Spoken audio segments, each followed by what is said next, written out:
On today's show, Mike Cannon-Brookes calls it quits, and I do a little bit of myth busting. That and more.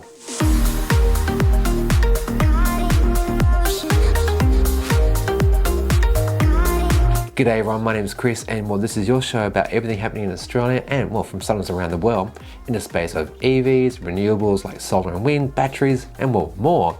If you're new, thanks for joining in, and if you're a returning subscriber, thanks for your awesome ongoing support, and a special big thank you to my Patrons who, from as little like a few dollars a month all out to my Patreon level like Ray and Angelo here, get early access content, Patreon only content, polls, and stuff that you just don't get over here. So a sincere thanks to those guys.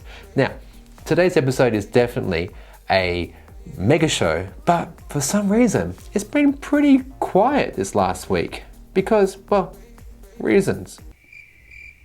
But nonetheless, I've got some new stuff here, and to navigate the show, if you've seen my other episodes normally, you can just jump straight to the section you need to.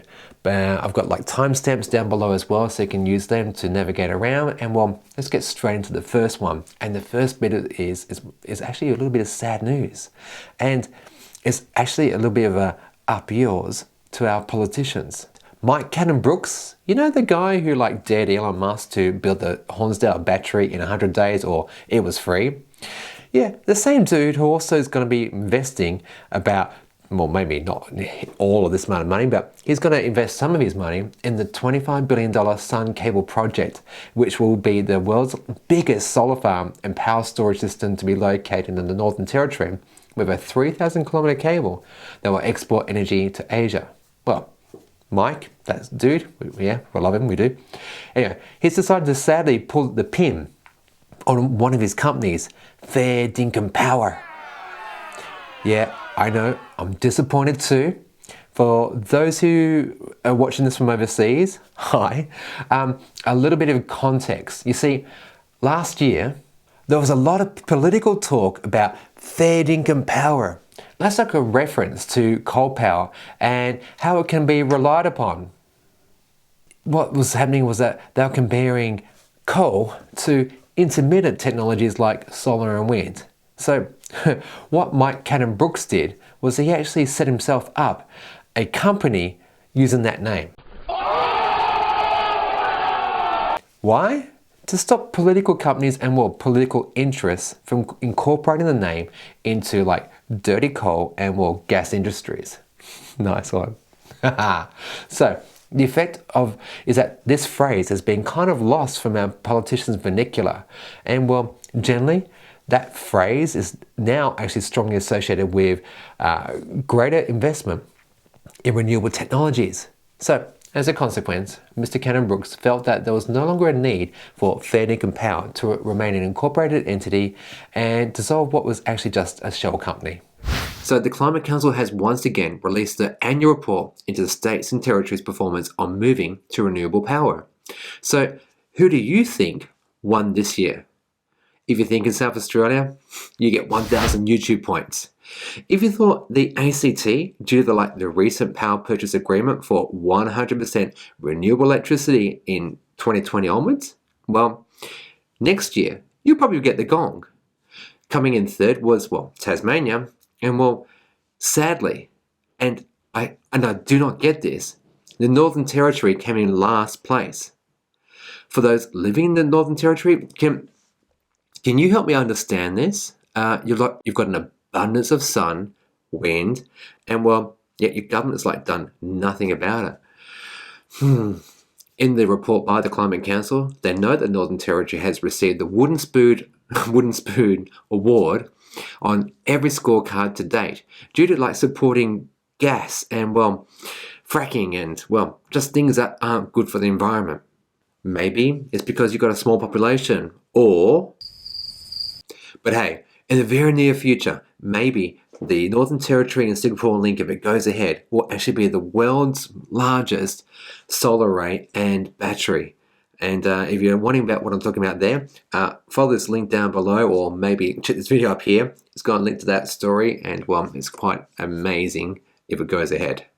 All right, so now For me living here in Victoria, we get a good effort sticker with recent progress on the transition to renewable energy, particularly around like substantial capacity of large-scale wind and solar projects in the pipeline compared to any other state or territory.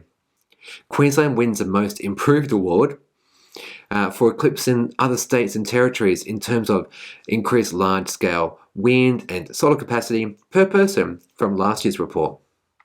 But despite progress, Queensland is not on track to meet its 50% renewable energy target by 2030 due to the continued support of like new fossil fuel developments. And who did I forget? Like New South Wales and Western Australia, who are the only states without actually like renewable energy targets.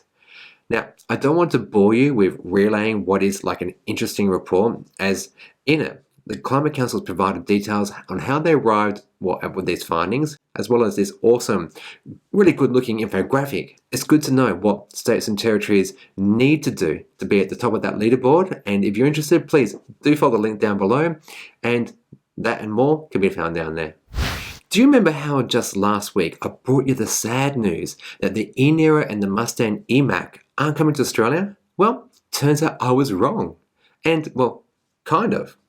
Not really. You see, just this week, the Australian government changed the rules around importing specialist enthusiast vehicles. SPEVs, we're going to call them, maybe. Yeah. And that thing, the specialist enthusiast vehicles, also happens to cover EVs.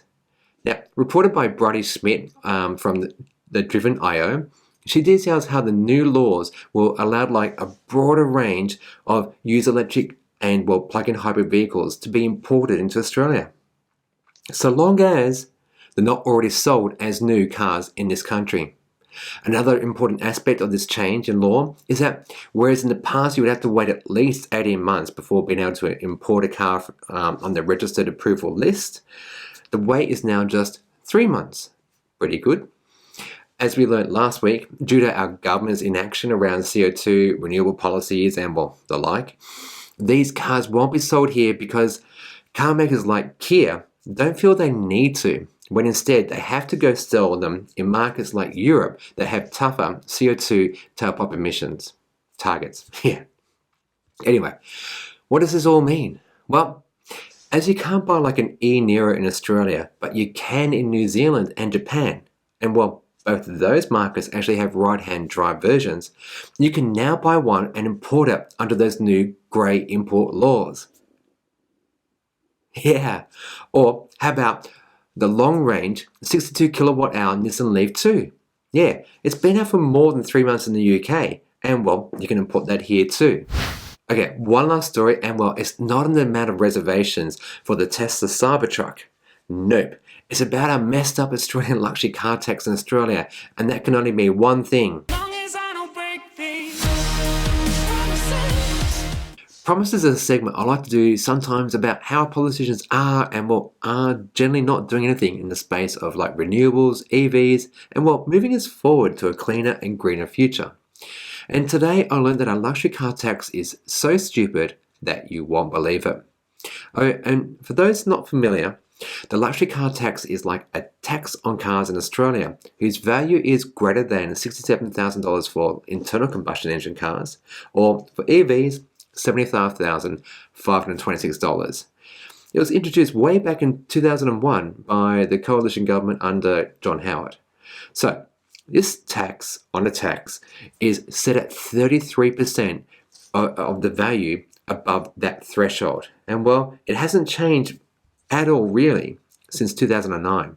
As an example, if your car is say $1,000 over the $75,000 mark, then you have to pay $330 on top of that sticker price for that car.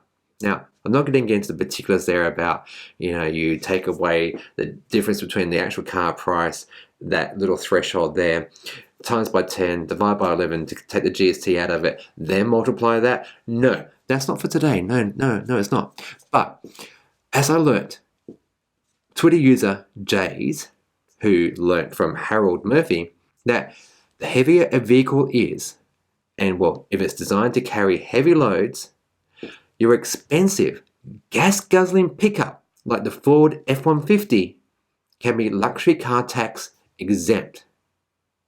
What the? So that rewards car buyers for selecting the biggest, heaviest vehicle, and in doing so, that saves them thousands of dollars. Why hasn't the government addressed this? But Chris, you mentioned something about the Tesla Cybertruck. Oh yeah, right. Yeah, okay. So maybe, wait, politicians, keep doing nothing and just maybe wait until the Tesla Cybertruck is out because, oh, wait for this. Because the Cybertruck can, haul heavy trailers and loads and it carries 6 people, guess what? You don't have to pay luxury car tax. I can't believe it. I really can't. Anyway, just a little top tip for those out there who are hoping to get their hands on one either in late 2021 or 2023. Okay, before I get into mail time, a little correction just on the grey import story you probably might have just seen, and that was whereby, I said that you could actually import some electric vehicles right now, the ones that we can't actually buy here, but actually pointed out by Paul Marrick, who's a senior road tester for caradvice.com. He noted that legislation comes into act on the 10th of December, I think it is.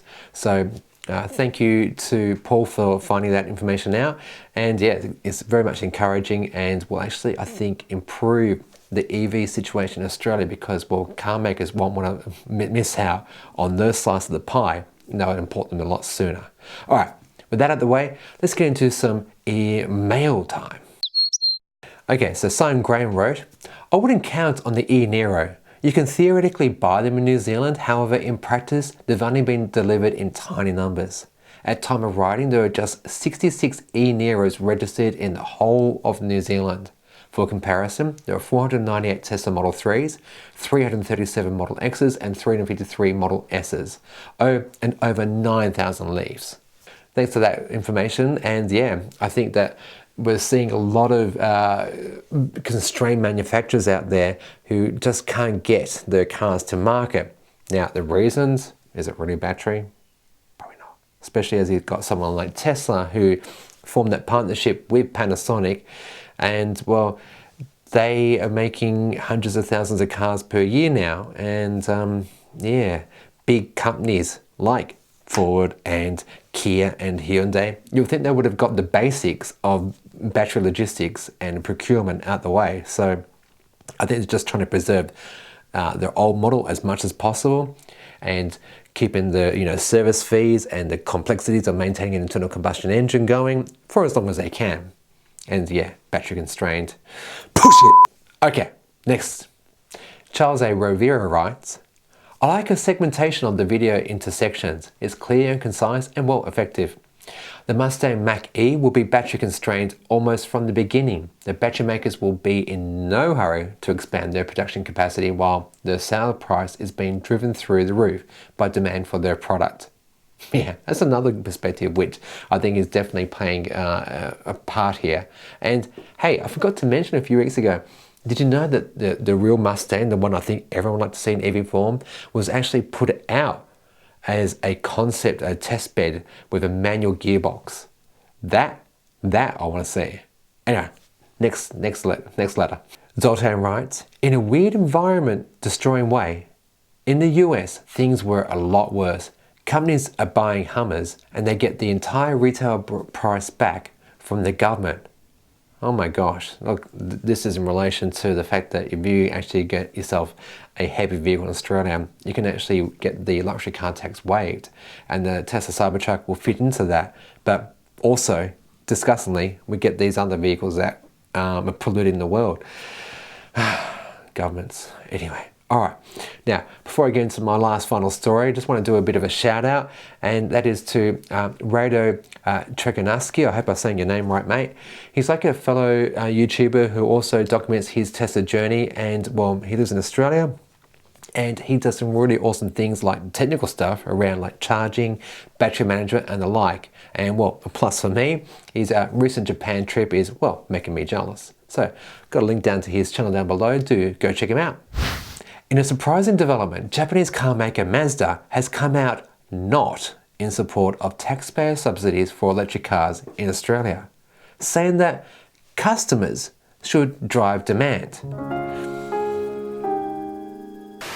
This is awkward, as in Australia, due to our import taxes, GST, stamp duty, and more luxury car tax, EVs are actually very expensive. In fact, up to 3 times the price of an equivalent model. Detailed in Cars Guide on Friday the 29th of November, Scott Colley quotes Mazda's Managing Director Manish Bindi that why should taxpayers' money be thrown to entice someone to buy an EV when the government really hasn't addressed the hard piece, which is having renewables and having the capacity. This last part of Vinish's statement is about how the government should assist with increasing recharging networks, especially those powered by renewable energy. Okay, but Mazda Australia's marketing director Alistair Doak also went on record saying that cash incentives create distortion in the market, and ultimately that distortion needs to be fixed at some point. And the need to have a plan, have some invested in infrastructure so that customers can make the choice. Whilst I don't agree with those statements, they both ignore the fact that the high buy-in price is like forcing consumers in Australia to buy dirty petrol and diesel cars. And there is no use in like building out infrastructure to recharge cars if, well, you can't buy them in the first place. Because after all, every single power point in Australia is, well, a charging station. Mazda has done like a classic case of like putting the cart before the horse. And my suggestion is for them to listen to groups like the Clean Energy Finance Corporation and the Australian Renewable Energy Agency, who note that countries like Norway demonstrate just how successful financial incentives can be and how they exert the strongest influence on electric vehicle adoption more than any other measure. For those who haven't heard, Norway has the best EV incentive program in the world, with electric cars being on equal price with their ICE counterparts. And that's due to like no import taxes or purchase taxes on them. They waive the GST equivalent of like 25%. They also get like half price tolls, parking and more ferries, and access to bus lanes, as well as a 40% reduction in company car tax for EV buyers in companies.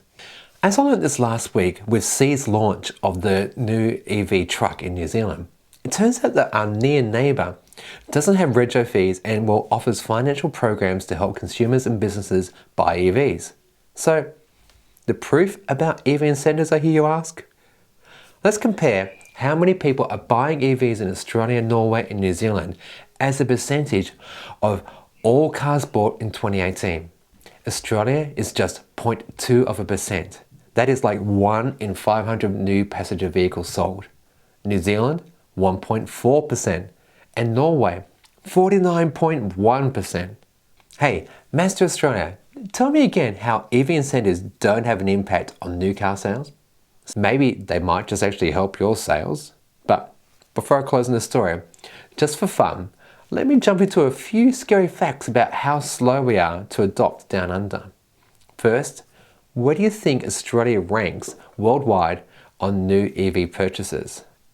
Before I tell you, I want you to answer up here in this poll, and I'll give you 5 seconds, which is probably actually a really good chance to actually ask you to please consider subscribing because, well, it helps me connect with car companies like Tesla and Nissan, who, like, just over a year ago, didn't want to provide me with, like, media car loans, but, well, loaned cars, rather, but, well, now they do. And so the more subscribers I get, the more companies actually come to me, and that in turn helps me bring content to you. So if you can subscribe, I really appreciate it.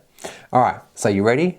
Well, Australia ranks 32nd when compared to other OECD countries who have higher sale rates of electric vehicles. And well, if that isn't embarrassing enough, Australia is just ahead of Mexico, Chile, and Turkey. And well, they're emerging economies considered to be like in a state of development who are well and truly behind us. But well, there we are, right down there. Secondly, What do you suppose our future could look like if we maybe adopted Norway's incentive program? Well, I ran the numbers for a Tesla Model 3 Standard Range Plus. And at present, Tesla Australia lists it for like $73,000 and a little bit of change. And well, let's undo that figure and learn what our government is taking into the central coffers. GST of $6,928, stamp duty in Victoria of $2,402. And well, hey, if you live in the ACT, you don't pay any stamp duty, so lucky you guys. And well, registration of a new car is like $451. And finally, CTP of $525. All combined, about $10,000 of taxes. Would Tesla, Hyundai, Nissan, and well, soon Mazda sell more EVs if they were roughly $10,000 cheaper? For sure.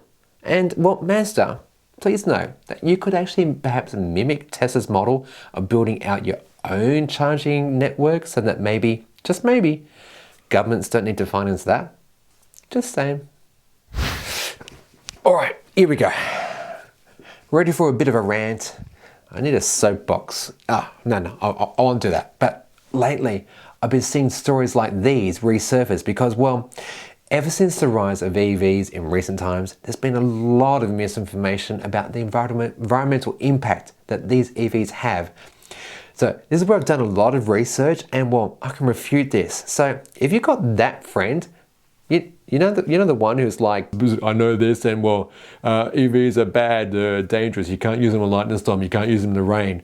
I'd like you to point he or she to this story and maybe in coming weeks and months, I'll just do little myth bustings, yeah. All right, so here we go. First up, I've got to say, I'm actually disappointed in The Guardian for even running this opinion piece in the first place. Like, The Guardian actually proudly state that they support renewable power, they're doing their utmost to decrease those CO2 emissions and impact upon the environment, and they even have their own annual awards celebrating people who are doing amazing things in this space. So why would you publish a story that only fuels, the fear, uncertainty, and doubt, and a lot of misinformation out there for people who will look to this story and think it's actual factual? It's clear stated opinion, but people don't actually look to that, do they? No. They go, oh, I read this in The Guardian. It turns out EVs are actually dirtier than a diesel car. Big breath in. Mr. Steen's post on whether an electric car is actually environmentally as friendly as everyone thinks they are states that the EU has clearly overstepped the mark with carbon dioxide regulation that went into effect on the 17th of April 2019. And that, well, from 2030, the mandated target of 59 grams of CO2 per kilometre will simply not be possible. Because knowing what technology will be like in 10 years is possible. He goes on to say that, well, tailpipe emissions from cars have improved from 2006 of like 161 grams per kilometre to recent times of like 120 grams per kilometre. But the only way for car makers in Europe to meet the 59 grams per kilometre will be to have at least half of their fleet in some electric form. He claims that the EU's formula is nothing but a huge scam and that electric vehicles emit substantial amounts of CO2, more than a small VW diesel car. Why? Well, its manufacture, like the EV, and the use of dirty coal and gas to power it. Oh, and if you're thinking, yes, but you can charge your EV from the sun or, from maybe a battery at home or something like that. But he's also got an argument for that, stating that even if they were charged with solar or wind generated electricity, there are still enormous amounts of fossil fuels that are used to produce the EV batteries in China and elsewhere, which negate the supposed emissions reduction. What? Yep, but to be fair, he does cite several papers and authors, all of whom have links to industry special groups. Yeah, special interest groups. You know the sort? Fossil fuel industry. This, as well as the fact that he actually cited a paper from 2011 which has been, widely canned. But hey, why keep up on things when you could actually use independent studies conducted by universities? Maybe it's too hard, right? Yeah. So let me limber up here and undo this character's piece of BS. And well, first, Sin's paper by the IFO Institute of Economic Research was widely criticized as being misleading. It came out in April this year, and pundits quickly found fault in how they arrived at the conclusion, like using a small petrol or diesel car and comparing it to a large EV, cherry-picking consumption and efficiency ratings, finding the dirtiest method of filling up an EV with electrons, assuming that an EV battery has a limited lifespan of 150,000 kilometers and, well, can't be recycled, and ignoring total life cycle of an internal combustion engine and how it gets propelled. Yeah, you know, it takes petrol, and the only way to get a car to move is, well, for the petroleum to, well, start back under the ground, for it to be mined by big machines, transported, converted to a meaningful form, which also takes electricity to get, by the way, and then transported again to ultimately burned, never to be recycled again. And, well, quick side note, VW publicly contradicted their report just days after its publication. Good job, VW. Thank you very much. As this opinion piece was for the European market, I've gone and done a little bit of homework and put this to how it might translate in Victoria, Australia, which is where I'm from. And, well, here in this state, we average only about 18 to 20% of renewable power, but thankfully it's actually growing every day. But the remainder of our power actually sadly comes from coal. So if I was to plug an EV into my garage and ignore my solar and battery and get electricity purely from a coal power station, all right, the result would be this, that running an EV in Victoria is still 18% better for the environment compared to an internal combustion engine. If you live in Tasmania or South Australia, this improves dramatically to like 27 grams of CO2 per kilometre, or around 1/7 of the emissions of a petrol equivalent car. That's for Tassie, by the way. And it's actually about 95 grams of CO2 per kilometre in South Australia. And naturally, as our grids become cleaner and greener, these numbers will actually only get better. And Mr. Sin obviously, you know, admitted that on purpose. Plus, let's face it, if I can fuel up either using solar at home or maybe ChargeFox or one of those charging network people who almost all use 100% renewable power, the argument's just plain wrong. So the key message here is an EV decreases its carbon footprint over time, whereas an ICE car never does. Alright, thanks for watching to this point in the video so far. If you want to know more about any of the stuff that I've spoken about in this video, plus additional supporting evidence, articles and publishings that can actually help get the right information out there into the right sort of space, please do look down below and share it on your socials. If you've got questions or comments for me, I want to hear from you. Please send them my way. But before we get this show off, let's announce a winner or two for the EV Armor Tesla Model 3 center console wrap kit thing. And, well, I've got great news. Empire of Peaches, you're a winner. All right, so get in contact with me. I'll send you a message and yeah, we'll get these out to you. But unfortunately, I couldn't draw or find any American or Canadian viewers. So what I'm going to do, I'm going to approach EV Armor and see if they'd be kind enough to send out another one to a fellow Australian, because, well, yeah, we need more of this awesome stuff in Australia, don't we? Absolutely. So watch out for that one in the very near future. Again, if you've enjoyed this channel, if you enjoyed this video, consider subscribing. If you're a subscriber, thanks so much. I really do appreciate it, and thanks for watching, obviously. And my patrons, again, big help. Thank you so much for being patrons. And if you enjoyed the video, you know what you can do. Go out there, be good, and, well, be green.